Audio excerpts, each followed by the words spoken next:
Gostaria de chamar as crianças à frente, o pastor Roberto.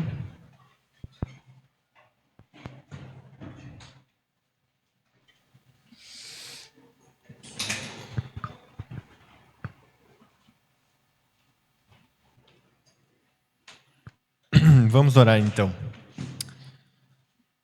Senhor Deus, eu venho pedir, Pai, por esse momento que nós vamos ouvir da Tua palavra, Senhor, que o Senhor use o pastor Roberto nas nossas vidas, que possa continuar sendo uma bênção essa série de sermões, Pai, sobre perdão, que o Senhor realmente venha estar iluminando nossos olhos, Pai, para a Tua palavra, que possa estar trazendo exortação e transformação aos nossos corações, Senhor, instrução também, Senhor, que vem de Ti, Pai. Muito obrigado pela vida do pastor Roberto, pela fidelidade dele às Escrituras, Senhor.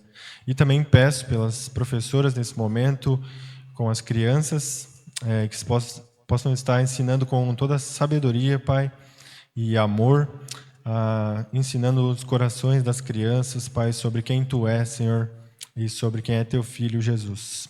Amém, Pai.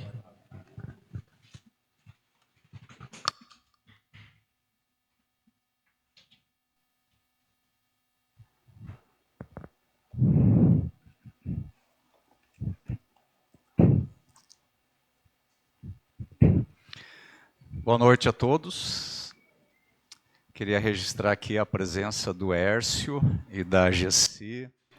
Depois de longa data, estão conosco aqui e é muito bom ver o Hércio bem, né, recuperado daquele acidente, estando aqui. Ele me disse, em uma vez que os visitei, né, Hércio, que assim que fosse possível, eu queria estar aqui conosco para adorar o Senhor, né? Então, muito obrigado por sua visita, da Gessi. É muito bom tê-los aqui no nosso meio.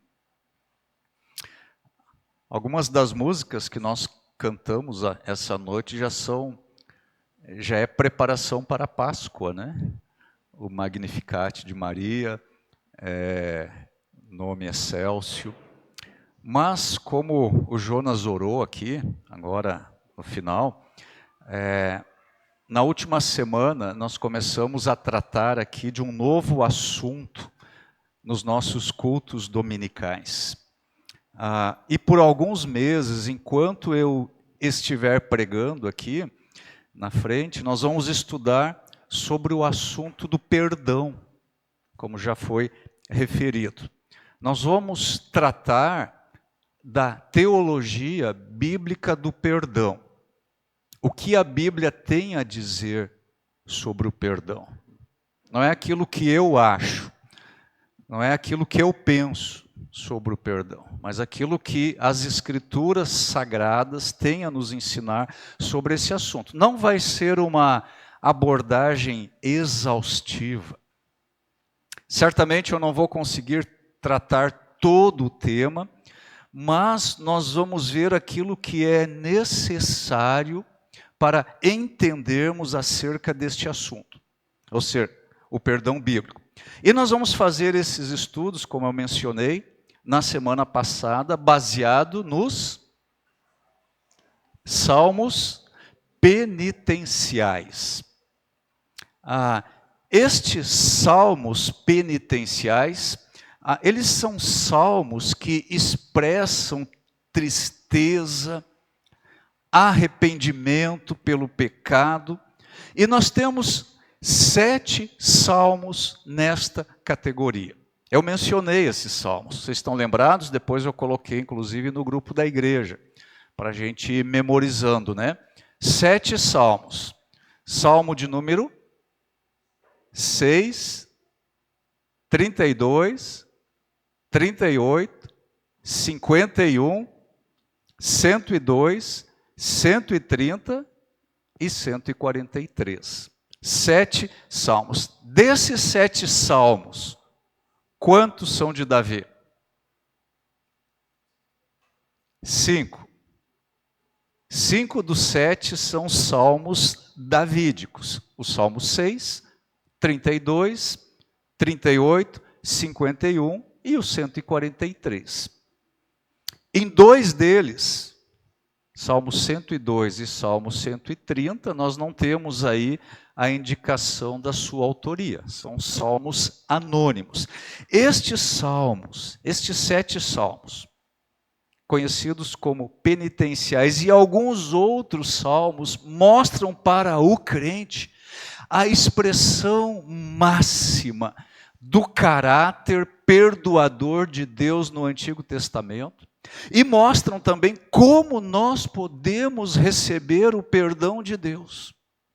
E em particular, esses salmos penitenciais, eles indicam como nós podemos nos aproximar de Deus para que nós possamos receber o seu perdão.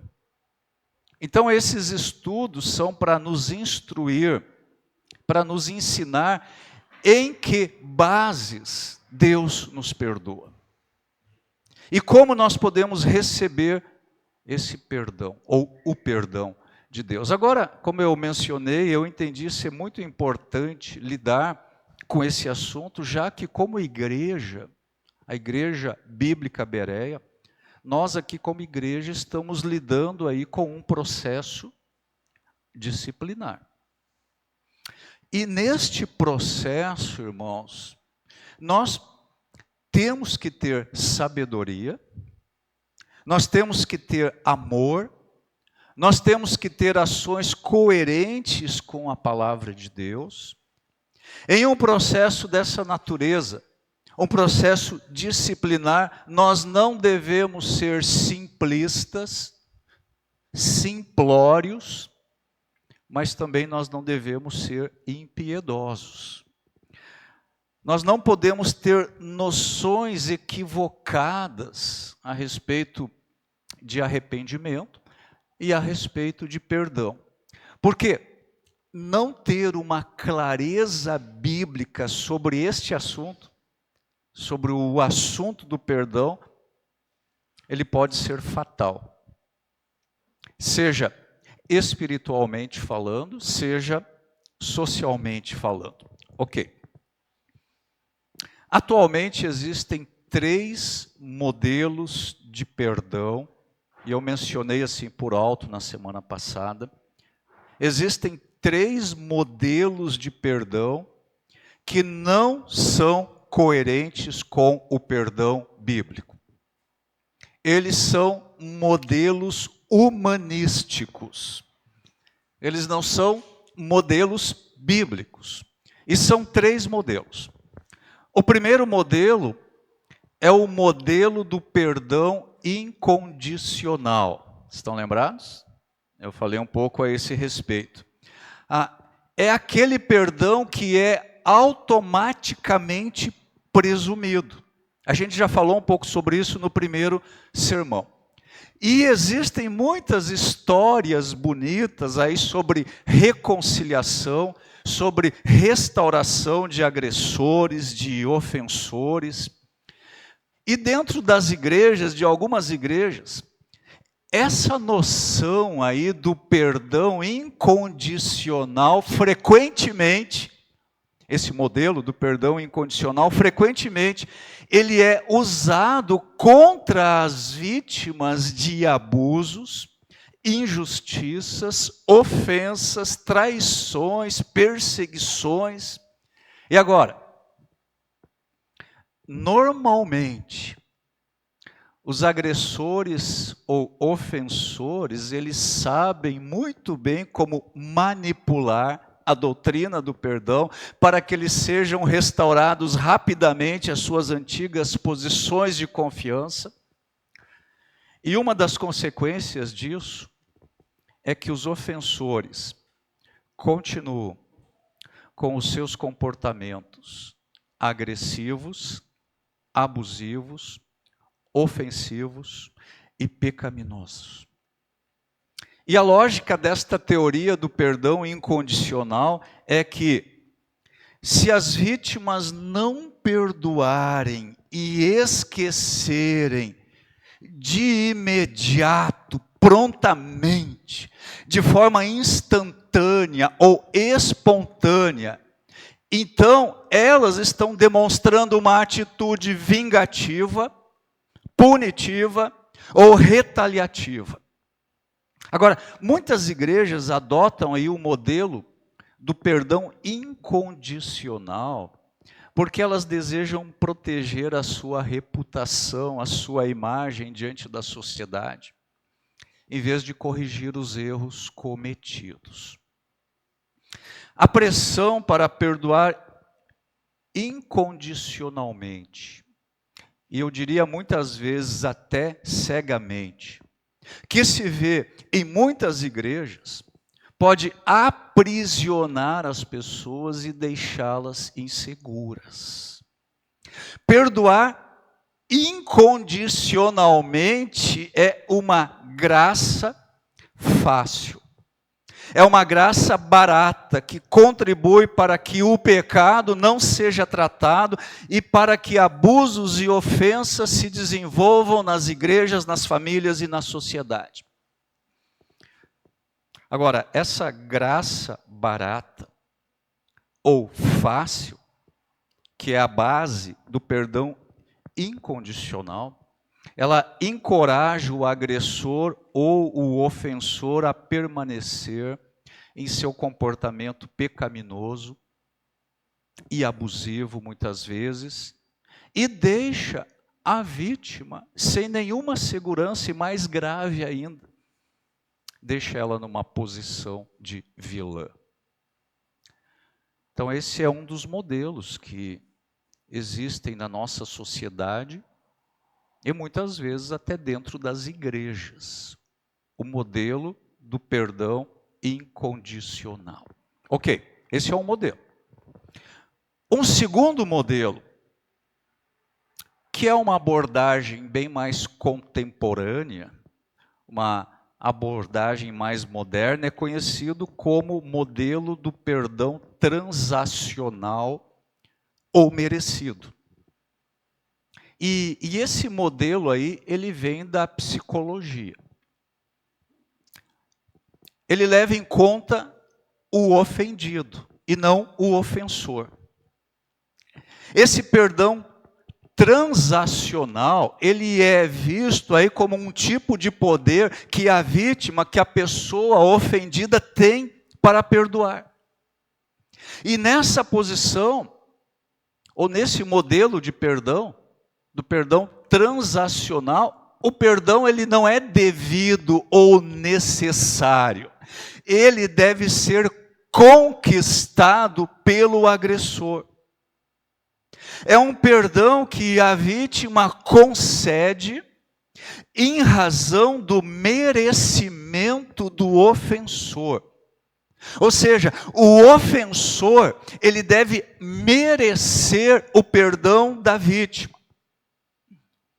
Então, nesse caso, neste modelo, o perdão é uma decisão pessoal que é concedido de acordo com o arbítrio da pessoa que foi ofendida.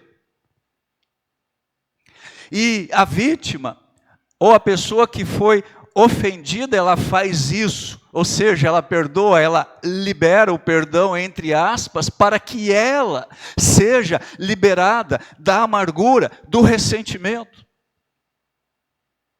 Então, perceba o seguinte, neste modelo do perdão transacional, a pessoa ofendida, a vítima, ela não nega o perdão, mas ela não o concede gratuitamente ou incondicionalmente. E isso pode levar a pessoa que perdoa a se sentir moralmente superior, mais bondosa, mais justa. Agora, irmãos, isso não é perdão. Isso é mais uma maneira de se vingar, de controlar as pessoas. É uma espécie de vingança que é disfarçada de virtude.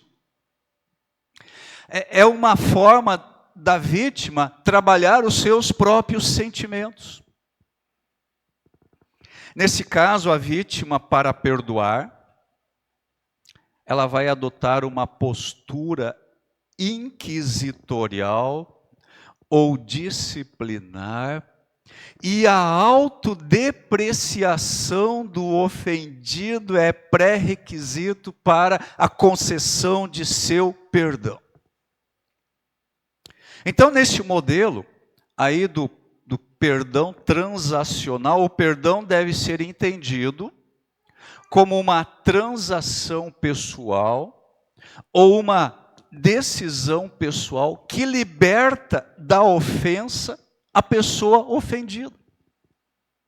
Em outras palavras, nesse entendimento, o ato de perdoar, ele está muito pouco relacionado ao ofensor e intensamente relacionado ao ofendido.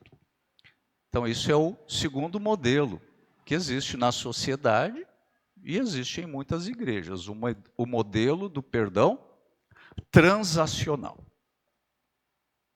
O terceiro modelo de perdão é o modelo do perdão indevido. Este modelo de perdão é aquele que é possível enquanto conceito, enquanto teoria, mas ele é impraticável ou improvável ou indevido enquanto realidade viva e objetiva. E, na verdade, essa teoria, este modelo do perdão indevido, ele é uma pressão para que não se perdoe de jeito nenhum. E esse é o modelo mais defendido pelo mundo incrédulo. Para o mundo em geral, a prática do perdão faz o quê? Fortalece o ofensor, o criminoso, e enfraquece a vítima. Isso para eles gera uma sociedade que é moralmente, socialmente e emocionalmente doente. Gera uma sociedade perigosa. Então essa teoria aí do perdão indevido advoga que perdoar é fazer com que os agressores, os transgressores, os ofensores, eles não respondam mais pelos seus atos. E ele faz com que as vítimas se sintam culpadas por terem perdoado. Para essa turma aí, o perdão faz com que o agressor ele tenha mais poder para controlar a vítima, para controlar a sociedade, e para eles, perdoar é o caminho mais fácil para o agressor se perpetuar no poder. Então, perdoar se torna um ato contrário à busca da justiça, à busca da responsabilidade para os ofensores. É isso que dizem os proponentes desta posição, do modelo do perdão indevido. Basicamente, é uma teoria que não está preocupada nem com o ofendido, nem com o ofensor. Isso porque essa teoria do perdão indevido quer tratar basicamente da adequação moral dos relacionamentos em sociedade. E a premissa dessa posição é bem clara. E a premissa é a seguinte: é moralmente inadequado perdoar o mal. Ok. Agora, esses são os 3 modelos acerca do perdão que existem na nossa sociedade. E às vezes até dentro da igreja. Então, quais são eles? A ver se vocês estão comigo. O modelo do perdão incondicional. O modelo do perdão transacional. E o modelo do perdão indevido. Todos esses modelos aí estão relacionados a um entendimento confuso sobre o perdão bíblico. O perdão incondicional, por exemplo, ele coloca toda a sua ênfase sobre a vítima, sobre a pessoa ofendida. Ela precisa perdoar de pronto, ela precisa perdoar automaticamente, instantaneamente, espontaneamente. Não existem condições que devam ser exigidas para o perdão. E se a vítima não perdoar o agressor dessa forma, então ela está sendo o quê? Vingativa, punitiva e retaliativa. Ela deixa de ser a vítima e ela passa a ser vilã.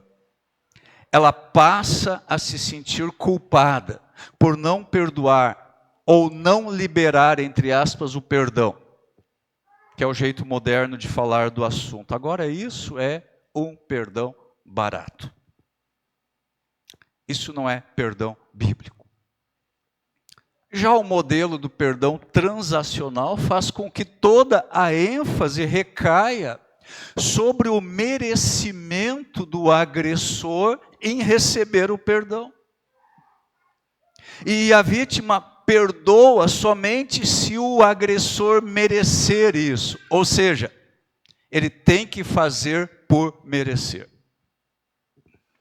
Então ele vai precisar cumprir um cronograma de arrependimento, de restauração. Agora isso, irmãos, é um perdão fragmentado. É um perdão que leva em conta o bem-estar da vítima, a sua segurança. E o outro modelo, o modelo do perdão indevido, na verdade, é o modelo do não perdão. É o modelo do perdão inexistente. E aqui o perdão ele é completamente abandonado em favor da busca de justiça para a vítima. Agora, todos esses modelos, esses três modelos, eles são modelos humanísticos. Eles não correspondem aos ensinos das Escrituras acerca do perdão. A Bíblia não trata do perdão desta maneira. Nesses modelos aqui, ou a graça é barata, como no caso do perdão incondicional, ou a graça é mínima, como no caso do perdão transacional, ou a graça é inexistente, como no caso do perdão indevido. Agora, ao estudarmos os salmos penitenciais, nós vamos entender em que bases o perdão de Deus é concedido. E nós vamos falar bastante sobre arrependimento, nós vamos falar bastante sobre confissão de pecados, nós vamos falar bastante sobre abandonar o pecado, nós vamos falar bastante sobre perdão e nós vamos falar bastante sobre reconciliação.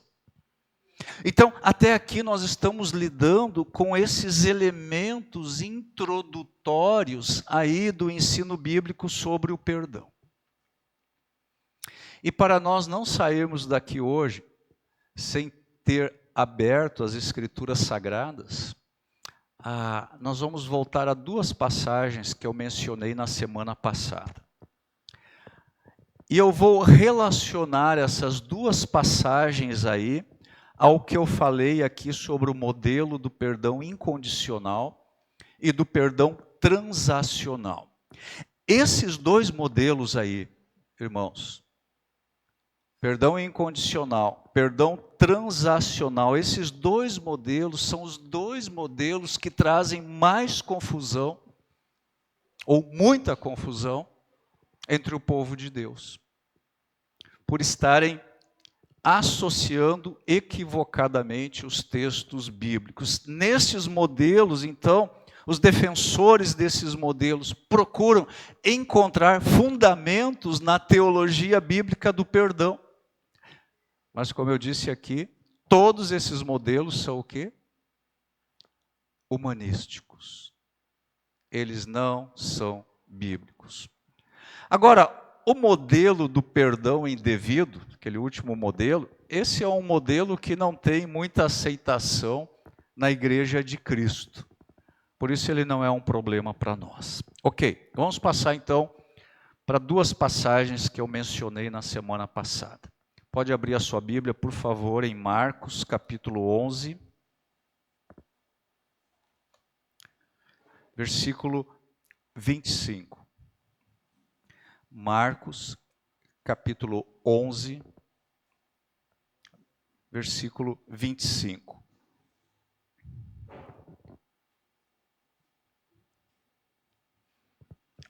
Diz o Senhor Jesus aqui: quando estiverem orando, se tiverem alguma coisa contra alguém, perdoem-no, para que seu Pai no céu também perdoe seus pecados. Ok? Lembram desse texto? Marcos 11, 25. Agora deixa marcado aí e venha comigo para Lucas 17, 3 e 4. Lucas 17, 3 e 4. Portanto, tenham cuidado. Se um irmão pecar, repreenda-o, e se ele se arrepender, o quê? Perdoe. Mesmo que ele peque contra você 7 vezes por dia, e a cada vez se arrependa e peça perdão, o quê? Perdoe. Ok, deixa marcado aí, mas volta lá para Marcos 11, 25. Então, nessa primeira referência de Marcos 11, 25, quando estiverem orando, se tiverem alguma coisa contra alguém, perdoem.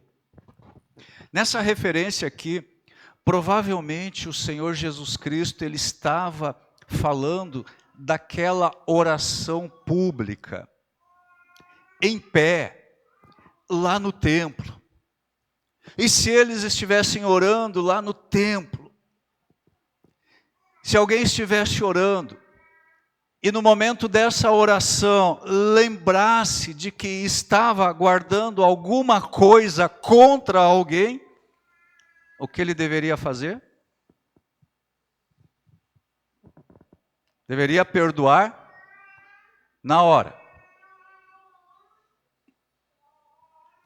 E o verbo aqui, perdoem-no, aqui no grego ele está no presente imperativo.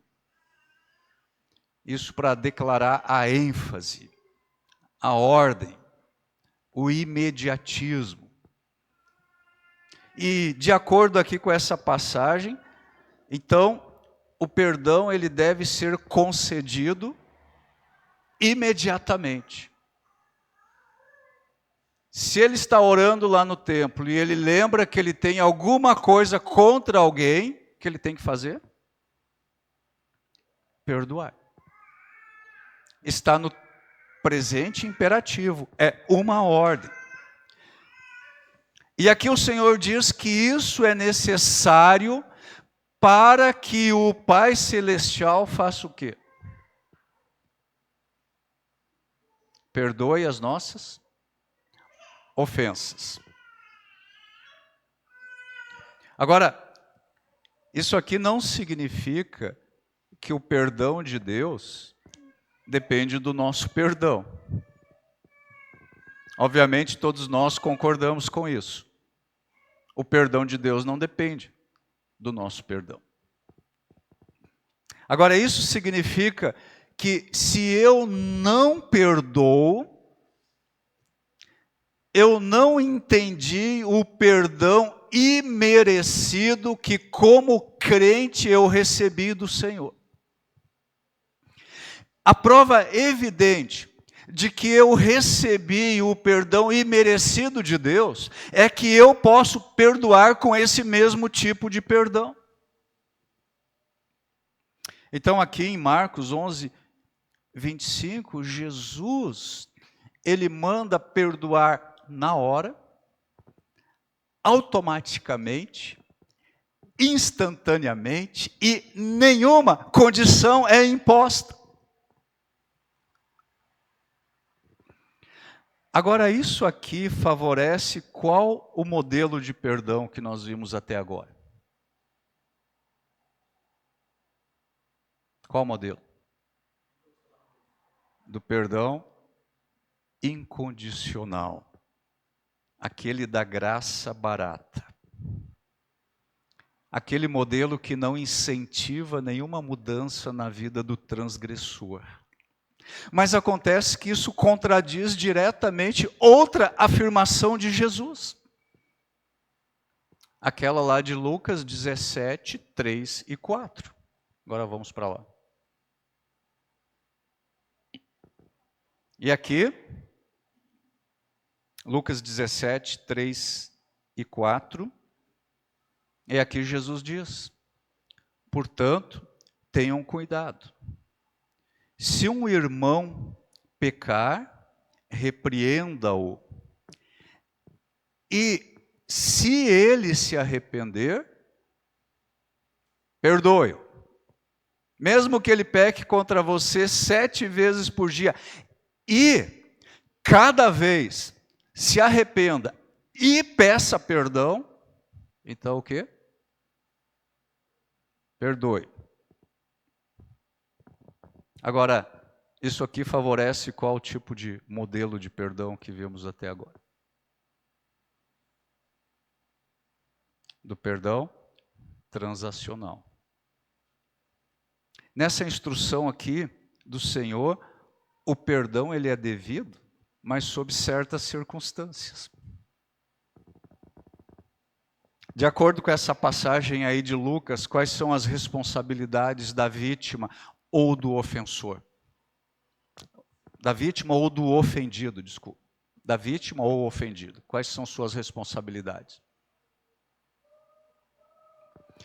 Confrontar ou repreender e perdoar. E quais são as responsabilidades do agressor ou ofensor?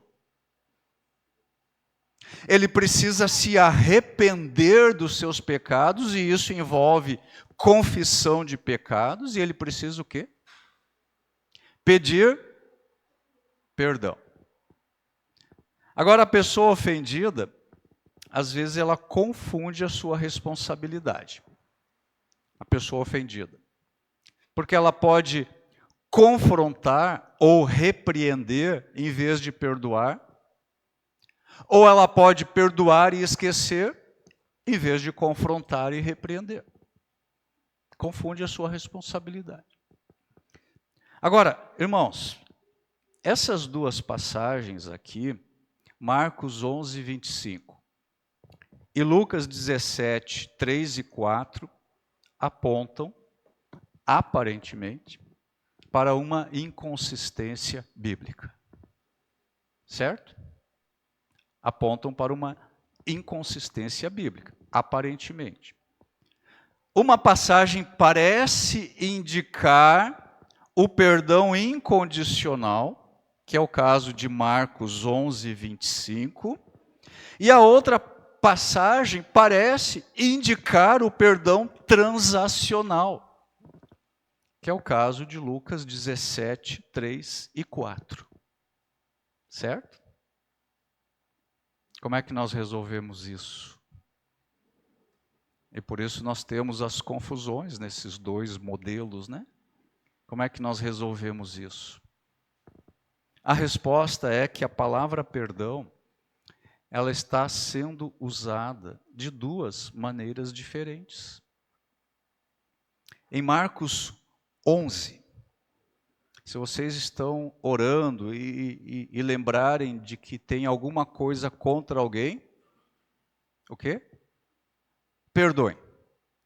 Em Marcos 11, 25, perdoem significa uma disposição do coração para perdoar. Significa uma atitude perdoadora no coração. Significa uma disposição de coração de não buscar vingança. Isso aqui é o perdão interior. E é isso que Jesus está se referindo em Marcos 11, 25. É aquela atitude perdoadora do coração. que deve estar no nosso coração. Já em Lucas 17, se o teu irmão pecar contra ti, repreenda-o. Se ele se arrepender, perdoe.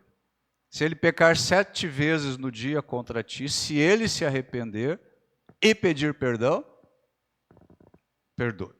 Aqui em Lucas 17, a palavra perdão ou perdoem significa se reconciliem.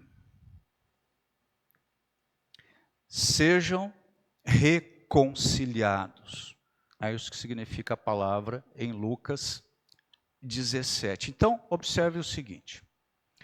Existe um tipo de perdão que é apenas interior.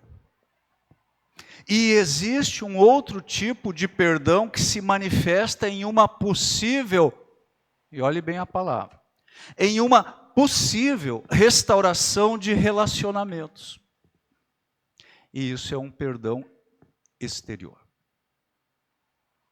A vítima ou a pessoa ofendida, ela precisa perdoar interiormente.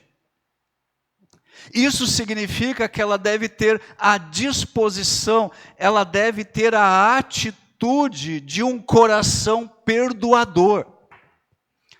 Marcos 11, 25. Mas a reconciliação com o ofensor, com o agressor, depende dele assumir o seu erro, de ele se arrepender, de ele confessar os seus pecados e de ele pedir perdão.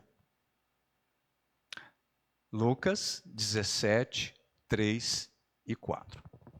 Agora, alguns conselheiros bíblicos, eles se referem a esses 2 perdões da seguinte forma: perdão de disposição e perdão de reconciliação. Agora prestem atenção.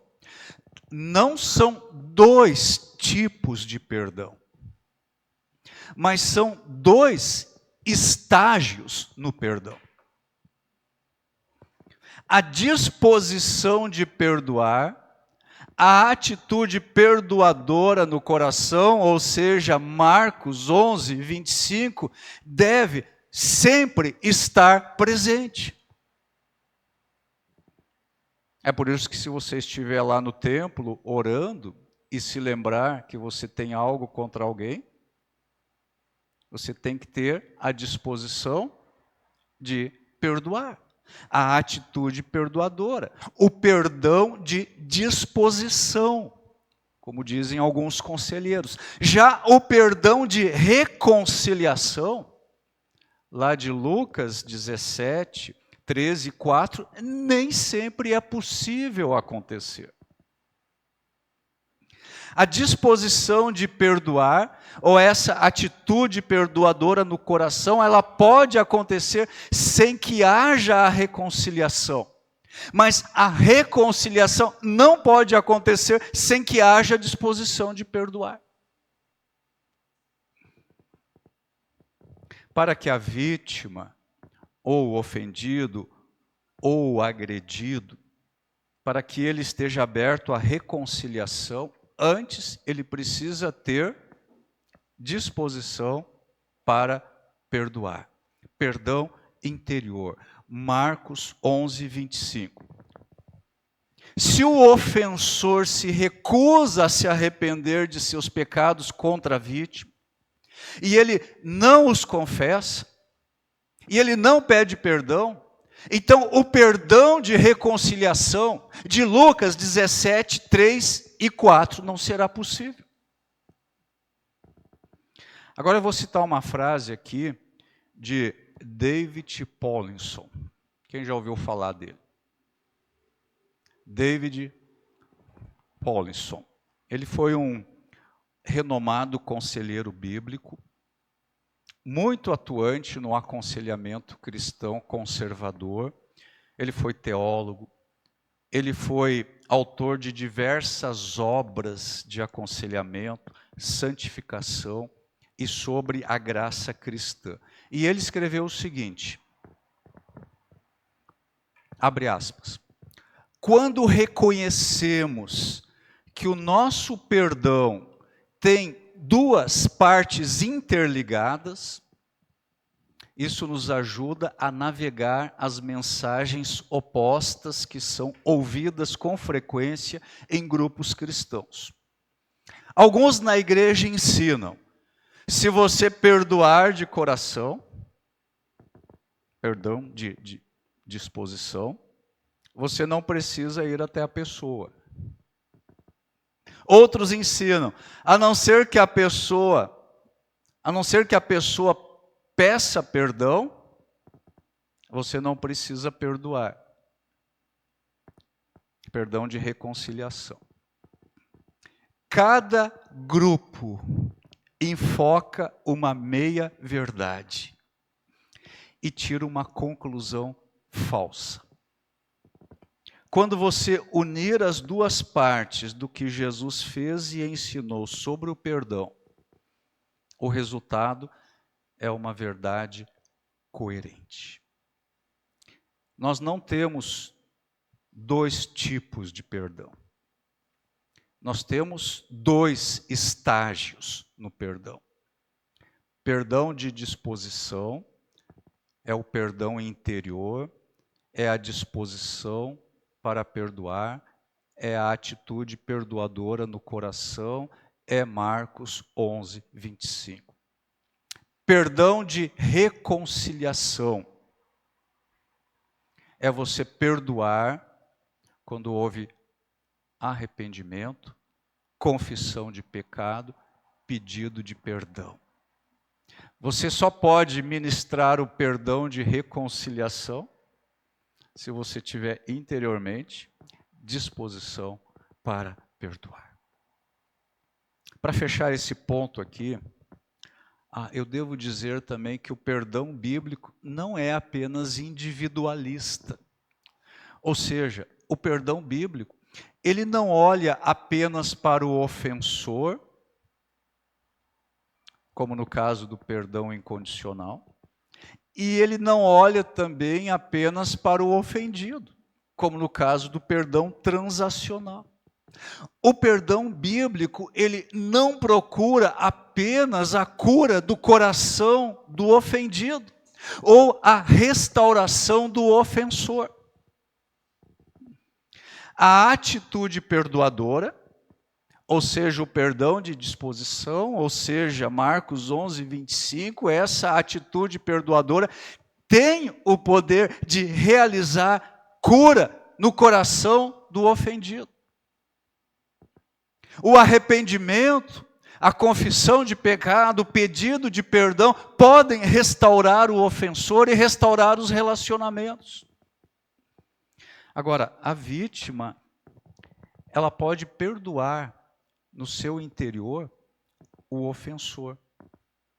Ela não precisa cultivar uma amargura contínua.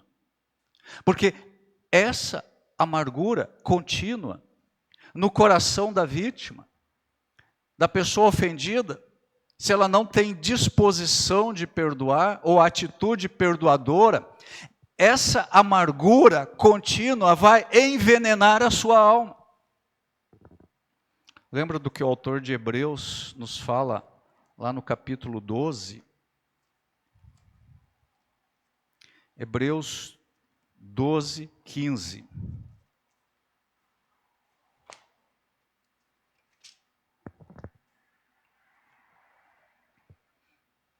Cuidem uns dos outros, para que nenhum de vocês deixe de experimentar a graça de Deus. Fiquem atentos para que não brote nenhuma raiz venenosa de amargura que cause perturbação, contaminando muitos. Porém, a disposição de perdoar, esse perdão de disposição, ele busca intencionalmente a reconciliação. mesmo quando o ofensor não queira.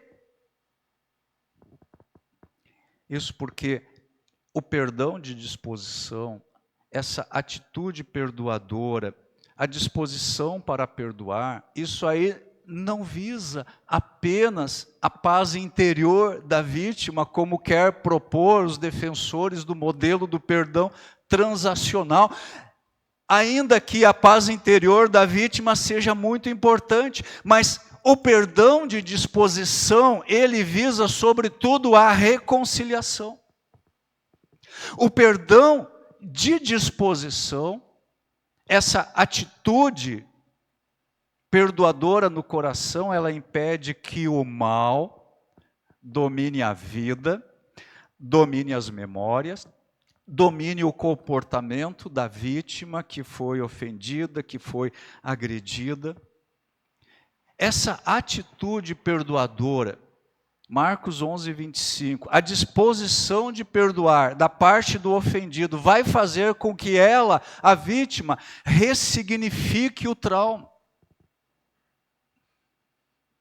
Isso é muito importante, porque assim o futuro da vítima não será definido pelo trauma. Quantas pessoas que não têm perdão de disposição por ofensas que sofreram, por traições que sofreram, e toda a vida delas fica marcado por esse trauma. Quando o perdão de disposição está presente, o perdão interior, o futuro da vítima, ele não vai ser definido pelo trauma.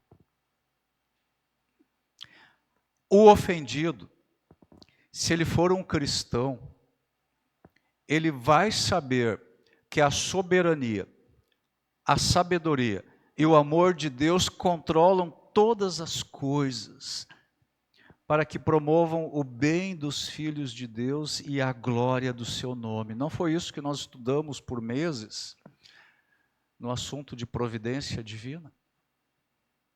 A disposição interior para perdoar o agressor é uma evidência de que a pessoa agredida ou ofendida confia nos propósitos soberanos de Deus e deseja agir em conformidade com esses propósitos.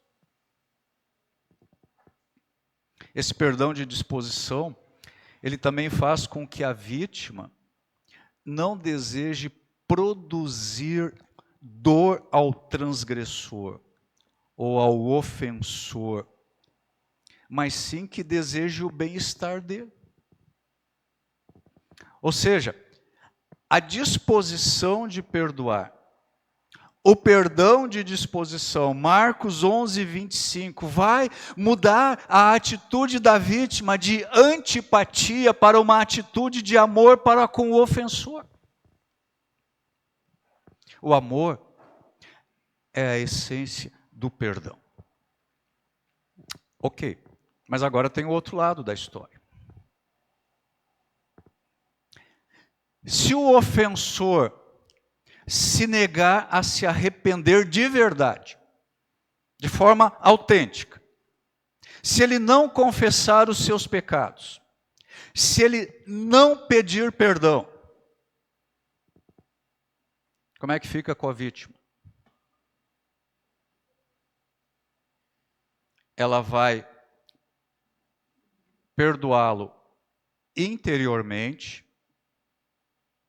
ela vai ter uma atitude perdoadora, ela vai estar disposta a perdoar no seu coração, e ao fazer isso, ela vai guardar o seu coração do mal, para que ela possa prosseguir em frente, crescendo aí na graça e no conhecimento do nosso Senhor Jesus Cristo.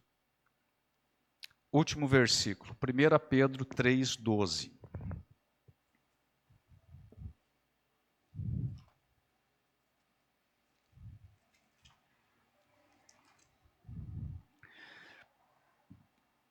Os olhos do Senhor estão sobre os justos, e os seus ouvidos abertos para as suas orações.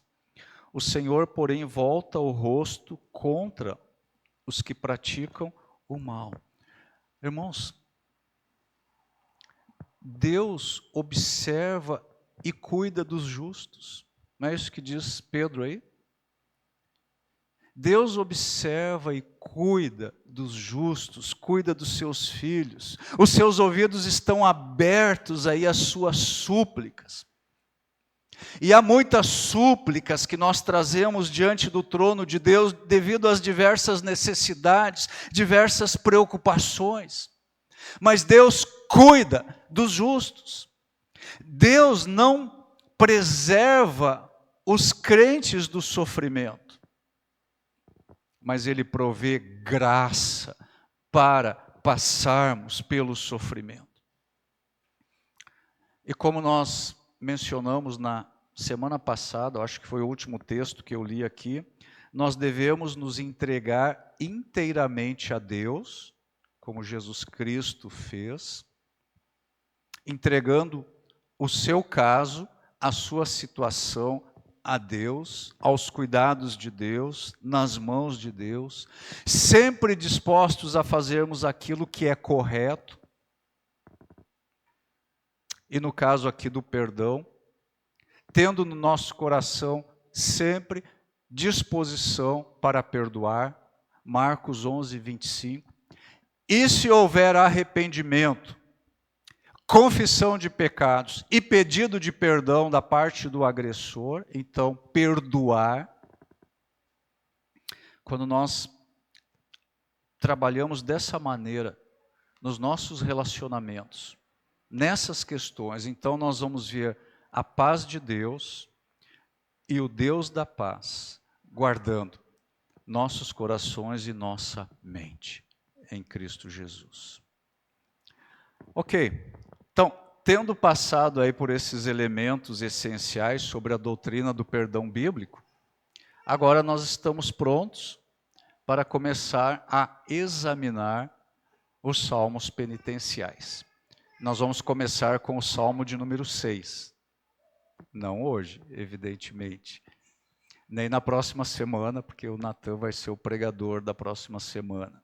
Mas em 2 semanas nós vamos dar início, então, agora sim, aos salmos penitenciais, tentando entender em que base Deus nos perdoa. E tendo como contexto todos esses elementos aqui introdutórios da teologia bíblica do perdão. Vamos orar? Pai, mais uma vez quero te agradecer por esse dia. Tantas coisas boas o Senhor providenciou nas nossas vidas. Nós agradecemos, Senhor, pelo teu cuidado. O Senhor cuida dos seus filhos. Nós temos essa promessa e essa verdade repetidas novamente na tua palavra. E nós sabemos que o Senhor tem cuidado de nós. Até no que diz respeito à nossa ansiedade, a tua palavra diz que devemos lançar sobre o Senhor toda a nossa ansiedade, porque o Senhor tem cuidado de nós. Nós queremos expressar a nossa gratidão pelo perdão que nós recebemos em Cristo Jesus. Muito obrigado por essa obra perfeita do Senhor. Obra através da qual nós podemos ser perdoados. Nós podemos ser aproximados do Senhor. E podemos nos tornar participantes da tua família e da tua natureza divina. Ó Pai, nos ajuda a entender este assunto do perdão bíblico. Nós não queremos, Senhor, errar, nós não queremos nos enganar, nós não queremos agir em erro, mas nós queremos, Senhor, sabedoria, nós queremos ter o coração do Senhor, e nós queremos estar aprendendo aos teus pés essas verdades tão preciosas e tão maravilhosas da tua santa palavra. Eu peço que o Senhor trabalhe na vida de todos nós aqui da Igreja Bíblica Beré, para que nós tenhamos sempre a atitude perdoadora no nosso coração, a disposição para perdoar, e estejamos sempre pronto a perdoar aqueles que nos ofendem, aqueles que nos fazem mal, mas que se arrependem, e que confessam os seus pecados e que nos pedem o perdão.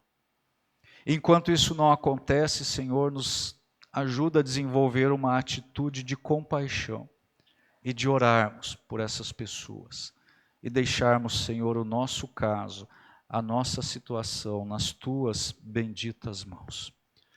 Eu coloco tudo isso diante do Senhor, peço a tua graça, peço que o Senhor ilumine os nossos pensamentos, o nosso entendimento e nos dê um coração igual ao do nosso Senhor Jesus Cristo, no nome de quem nós oramos. Amém.